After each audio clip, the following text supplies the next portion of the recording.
¿Qué tal? Bienvenidos al tema de sífilis presentado por su servidora Domínguez López Amaranta Yoselín.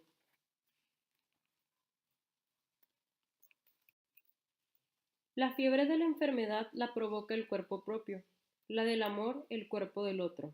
Hipócrates. La sífilis es una infección sistémica de evolución crónica, con periodos asintomáticos ocasionada por el agente etiológico Treponema pallidum. Esta es perteneciente a las infecciones de transmisión sexual adquiridas mediante el contacto directo de las membranas mucosas. ¿Qué son las infecciones de transmisión sexual? Son infecciones que se transmiten mediante el contacto directo durante la relación sexual. Antiguamente eran conocidas como enfermedades venéreas, puesto que hacía alusión a la diosa romana Venus, que representa la belleza, el amor y la fertilidad. Sin embargo, un grupo feminista mencionó que este término era un término que propiciaba el machismo y denigraba los derechos de las mujeres. Por tal motivo, se le atribuyó el nombre de enfermedades de transmisión sexual. Sin embargo, poco tiempo después y bajo el análisis de la OMS, Organización Mundial de la Salud, se analizó que este término tampoco era el adecuado, debido a que muchas enfermedades de transmisión sexual eran asintomáticas y no presentaban sintomatología ni daban demostración de algunos signos hasta ser consideradas asintomáticas durante un largo periodo, por lo cual se les atribuyó el nombre que mantienen hasta hoy, infecciones de transmisión sexual. La historia de la sífilis es muy grande al igual que la del ser humano. Se considera como una de las primeras infecciones de transmisión sexual que surgieron, puesto que se tiene conocimiento de esta a partir de la treponematosis en el año 500 después de Cristo. Esta es una infección crónica causada por un microorganismo de espiroquetas del género Treponema. La treponematosis mutó 3 veces para poder llegar al agente etiológico causante de la sífilis. Primero fue el Treponema caretum, posteriormente el Treponema pertenue y Treponema pallidum, todos pertenecientes de la misma familia de treponematosis. El Treponema caretum, conocido también como el mal del pinto, fue la primera enfermedad que surgió a partir de la treponematosis, apareciendo en África hace siglos. Era causante de lesiones cutáneas. Sin embargo, por el cambio climático y debido a que éste no es capaz de sobrevivir a cambios climáticos muy bruscos, mutó al Treponema pertene, causante de la frambesia, una enfermedad que afectaba a los tejidos profundos invadidos para poder ser transmitido y se necesitaba de un contacto directo entre las lesiones papilomatosas de una persona enferma con la piel de una persona sana. A partir de este mutó por última ocasión a Treponema pallidum, originario de la sífilis endémica, también conocida como vejel. Esta se transmitía mediante el contacto entre mucosas directamente de los microorganismos que producían lesiones en mucosas genitales y sobrevivían al transmitirse de un huésped a otro mediante las relaciones sexuales, continuando así con la aparición durante el paso de los años. La sífilis como tal apareció en Europa en el siglo XV en el área del Mediterráneo, propagándose rápidamente y causando epidemias. Se cree que esta llegó a América a través del viaje que realizó Cristóbal Colón, donde se considera que tal vez alguno de sus tripulantes padecía esta infección y al llegar a América la propagó. Inicialmente, esta enfermedad era conocida como la enfermedad italiana y posteriormente como el mal francés. En 1905 fue cuando Schaudinn y Hoffmann descubrieron el Treponema pallidum como tal, y a partir de entonces inició a estudiarse bien como se conoce actualmente. Ellos observaron esta bacteria a través de un microscopio y la describieron como ellos observaban sus características. Richard fue quien estableció sus etapas clínicas y no fue hasta 1906 cuando Weissermann descubrió la prueba capaz de diagnosticar la sífilis como tal. El Treponema pallidum es llamado así por su forma en espiral y su incapacidad de ser teñido.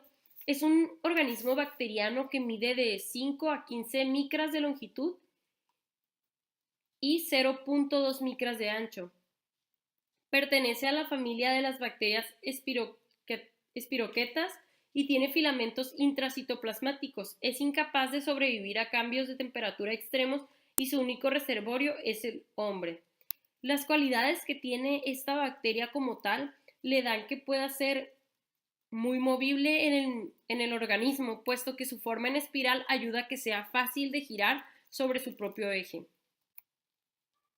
La fisiopatología de contacto. El contacto directo del microorganismo debe darse para que pueda propiciar la diseminación por el sistema linfático. A partir de este generar una respuesta local y la aparición del chancro sifilítico y posteriormente generar la sífilis primaria como tal.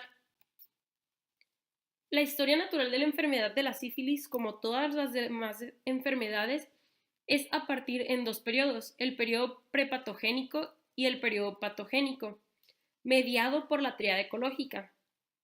En el periodo prepatogénico se tiene que el paciente se encuentra en estado de salud, puesto que hay un equilibrio. Sin embargo, si este equilibrio se ve afectado, se da la ruptura de esta tríada y se genera el periodo patogénico. La historia de la enfermedad de la sífilis está representado la tríada ecológica por el huésped, el ser humano, que es su único reservorio, el agente causal, que es el treponema pallidum, y el medio ambiente, que son conductas sexuales riesgosas, lo que propiciaría que se generara la enfermedad como tal. El rompimiento de este equilibrio va a propiciar un periodo de incubación que dura aproximadamente de 2 a 3 semanas. Pasando de este periodo de incubación al aparecer las manifestaciones clínicas, empieza a considerarse un periodo patógeno. Y las diferentes fases de la sífilis es la sífilis primaria, que es el chancro sifilítico de 3 a 12 semanas posteriores al contagio, la sífilis secundaria posterior a la aparición del chancro sifilítico en un periodo de 6 a 8 semanas, la sífilis latente posterior a la desaparición de las manifestaciones clínicas en un periodo de 4 a 12 semanas, y por último la sífilis terciaria, que es bajo la presencia de complicaciones a raíz de la sífilis latente. La sífilis primaria es la etapa posterior al contagio donde se encuentra el chancro sifilítico primario en el área de contagio, que inicia como pequeñas úlceras indoloras. Generalmente solo presenta un chancro, sin embargo puede presentarse en varios sitios. Comúnmente se localiza en genitales, recto, boca o labios, puesto que ahí se da el contagio de mucosas. Y esta lesión puede desaparecer alrededor de 3 a 12 semanas posteriores al contagio sin recibir tratamiento. La sífilis secundaria es posterior a la aparición del chancro sifilítico, en un promedio de 6 a 8 semanas. El paciente entra en un estado donde las manifestaciones dermatológicas pueden ser generalizadas o localizadas de características eritematosas infiltradas, oscilando en un diámetro entre 0.5 centímetros. Estas se ubican con mayor frecuencia en las superficies de flexión y pueden presentarse síntomas como fiebre, inflamación de ganglios linfáticos, dolor local, alopecia en el área cercana a la del contagio, cefalea, pérdida de peso, mialgia y fatiga.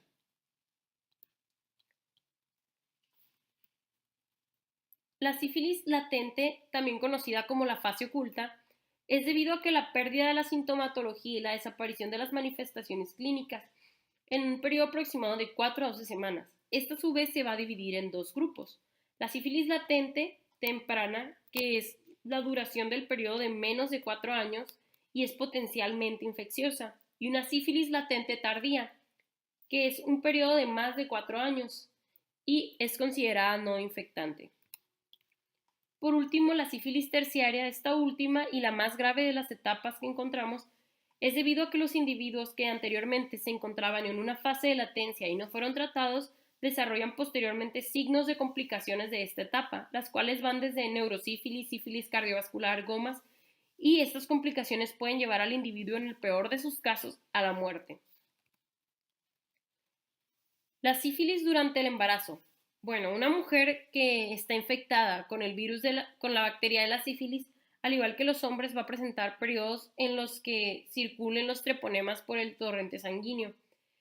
y se conduzcan a localización en diversos órganos. En el caso de una mujer embarazada, el Treponema pallidum va a atravesar la barrera placentaria alrededor de la semana 16 de gestación. Entonces va a propiciar que se lleve el contagio al producto en útero. Cuando se da esto, el 25% de los casos del producto, los fetos, muere in útero.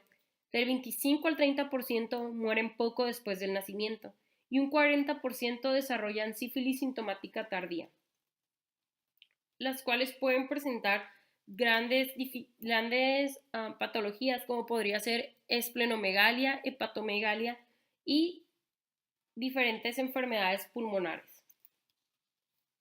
Los mecanismos de transmisión de la sífilis son dos: por vía de contacto directo con úlceras sifilíticas y por vía parenteral, que es mediante una mamá embarazada que tenga sífilis pasará esta bacteria a su hijo. El diagnóstico de esta puede ser mediante dos formas: un diagnóstico directo, que es mediante un exudado del chancro sifilítico, o sea, de la lesión, y después ser observado en un campo microscópico, en un campo de microscopio oscuro. La otra manera es una prueba serológica de BCRL, que es una muestra sanguínea donde se van a analizar el contenido sanguíneo y la presencia de antígenos contra esta bacteria. Si se encuentran antígenos en el torrente sanguíneo contra esta bacteria, quiere decir que sí se encuentra enferma la persona. El tratamiento de la sífilis es la penicilina benzatínica, administrada por vía intramuscular. Este es un antibiótico que tiene como mecanismo de acción la inhibición de la síntesis de la pared bacteriana, sin el cual la bacteria no es capaz de sobrevivir, y también va a activar sistemas autolíticos endógenos que provocarán la destrucción de esta bacteria, o sea, el Treponema pallidum. Y como en todas las infecciones de transmisión sexual, las medidas preventivas, la manera más segura de evitar contraer estas enfermedades es la abstinencia al contacto sexual o mantener relaciones sexuales con protección, puesto que esta solamente se contagia mediante el contacto directo entre mucosas infectadas con esta bacteria, el Treponema pallidum. Es todo. Gracias por su atención.